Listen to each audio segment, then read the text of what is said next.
ang pinagkakatiwalaan, GWN News and Public Affairs. Balitang may kredibilidad, serbisyong may pakialam. Almusal ng bayan, programa para sa Pilipino. Tuwing umaga tumutok na sa balita, traffic, chika at lagay ng panahon.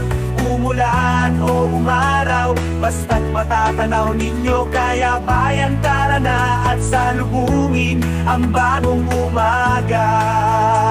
Almusal ng bayan ang kasama.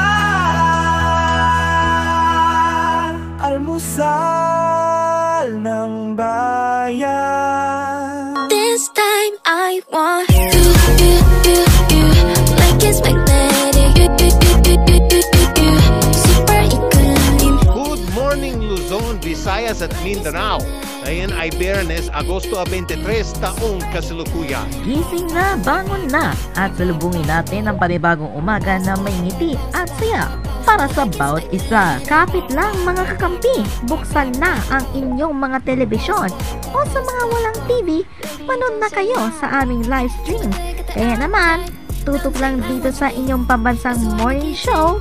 Ito ang Almusal ng Bayan! Okay, alam niyo ba, nakakaranas ako ng matinding pagkidlat sa kaulapan kagabi. Pero di umulan sa gayon. Ay nako, ako nga rin, pero wala namang tulog. Okay.